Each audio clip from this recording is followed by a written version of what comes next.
Welcome to episode 102 of Pink's Picks Book Rex commentary from a retired high school English teacher. Author Patti Callahan, who sometimes goes by Patti Callahan Henry, writes that we are often woefully negligent of the women next to the men we admire. Benedict writes that Clementine Churchill was not only the quintessential woman behind the man, but also standing beside him and often in front of him, helping him lead through some of the most critical moments in modern history.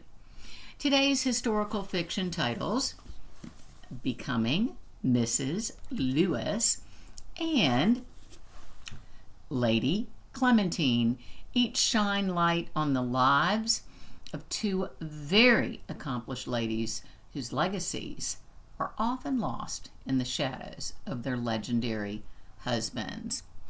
Lady begins on the Churchills' wedding day, September 12, 1908. Clemmie is 23 and Winston is over a decade her senior. Via a series of flashbacks, we learned that they met at a dinner party where they were seated beside each other. She had already broken off 2 engagements and he was a prominent member of Parliament. She was particularly interested in him because he was one of the few politicians who had publicly backed an effort for the women's vote. He was captivated by her commitment to social change, her astute understanding of current affairs, and her passion for international and domestic relations. Becoming begins with a prologue when the precocious Joy Davidman, at only 11 years old, snuck out at night with her younger brother to visit the animals at the Bronx Zoo. This scene foreshadows her relationship with C.S. Lewis and serves as a metaphor for each of their somewhat damaged souls. Unlike Clemmie, whose role as Winston's wife allowed her the opportunity to impact Britain and the world, Joy had established her own credentials before she and Jack, as C.S. Lewis is called, had ever met. She graduated from college at 15, earned her master's degree from Columbia, was a published author by the age of 22, and read, in addition to English, of course, Latin, German, French, and Greek. Joy was in her 30s and married, albeit very unhappily, with 2 kids when she wrote a letter to the never-married Oxford professor and world-famous author. He was 17 years her senior. Each of these couples was both united and challenged by their shared backgrounds.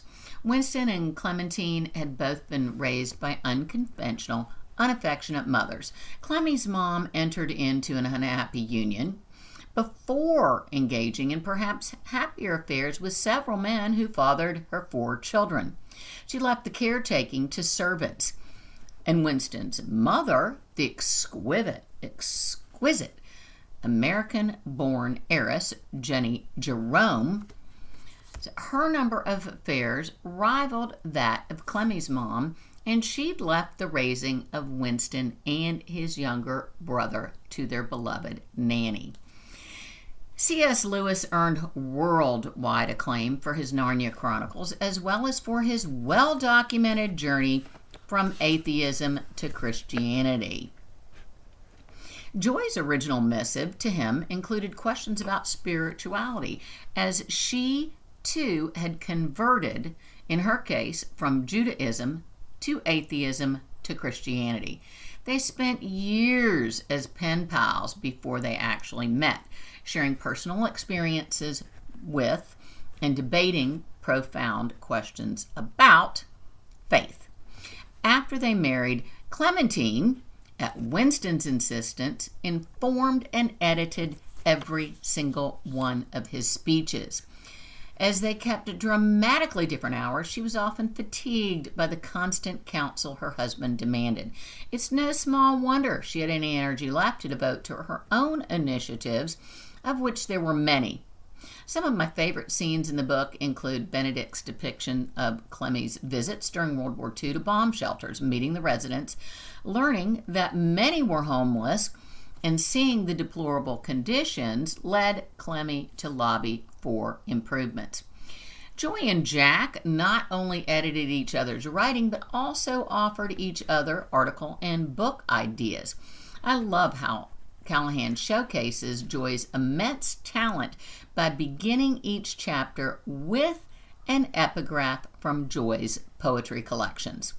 I also love Callahan's use of the invisible narrator in the very satisfying epilogue. C.S. Lewis and Winston Churchill adored, respected, and valued their wives.